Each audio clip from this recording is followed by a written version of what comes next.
President Grybauskaitė, thank you for speaking with us. You arrive here in the Middle East, and in the past few weeks we have seen more and more reports of Russian military boost in Syria. When you see the Russian planes and the Russian bombings in Syria, do you see a war against ISIS, or is this something else? Of course, something else. We think that it is the first war to help Assad, and that's it. And when you meet with the Israeli Prime Minister, what advice would you be giving him on this? Usually our experience with Russia, especially Russia, which is today led by Mr. Putin, usually we say that don't believe what they say, just try to check what they do. So Israel has been trying to have a constructive dialogue with the Kremlin over this, over the military moves in Syria, trying to de-conflict the situation. Do you think there's any chance of a constructive dialogue with President Putin? At least I think in the near future we will see more house, and usually it is the case then Russia is doing something. It's never been for constructive dialogue.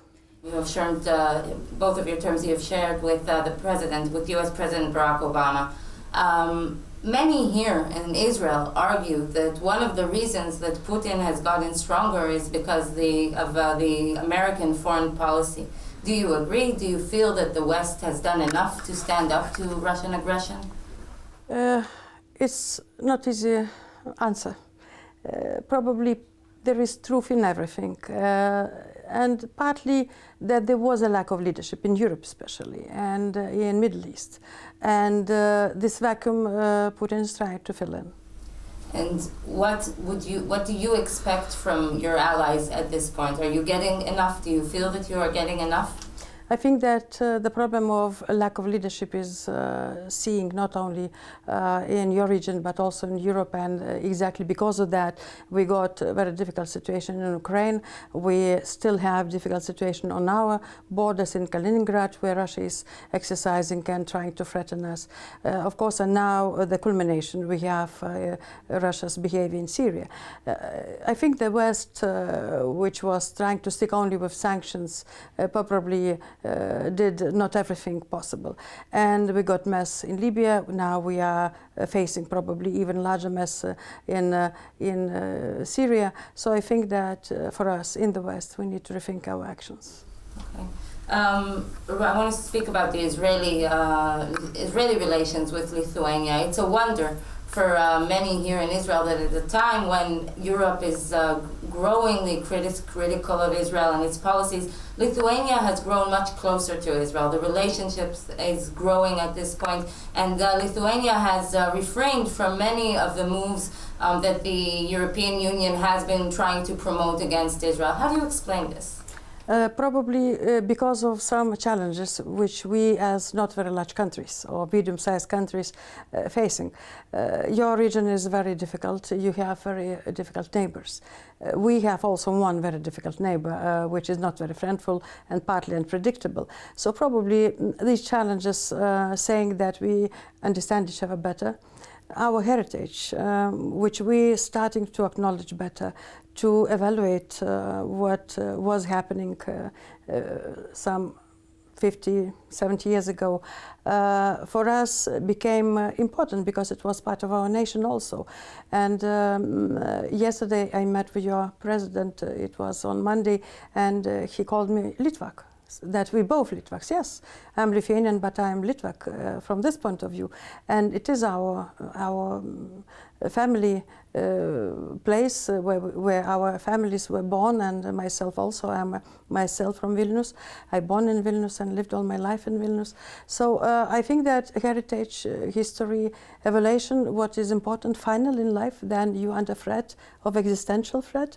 I think probably this is a basis why we are turning to each other, understanding more each other. So what are you looking forward to explore? What is this visit? What are your main goals in this visit? Of course, it is follow-up visit after a beautiful and very warm visit of your previous president, President Peres. And I brought with me large also business delegation, and our relations starting to blossom in economy, in culture, in education, in exchange of scientists.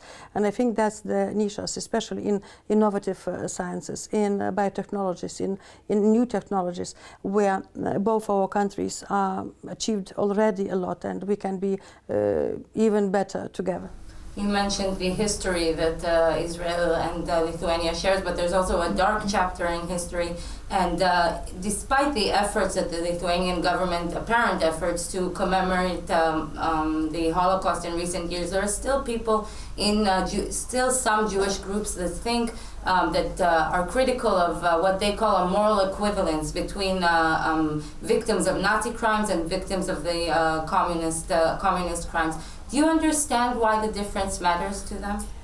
We understand because we also had our history very difficult and sensitive. We lost during the Stalinism period a lot of and the best of our people to Stalin regime. The people were in Siberia and we lost a large part of nation.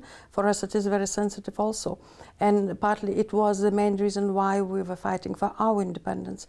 And of course we understand each nation's suffering and each nation's the most difficult and dark chapters of their history. I think that it is a misunderstanding to try to blame which dark part of history is more important. For each nation it is important. For each nation it is its own worst periods in their history, even for our families. And I think we need to respect each other's sufferings and each other's memories of these very difficult times. Okay. President, thank you very much for speaking with us. Okay, thank you.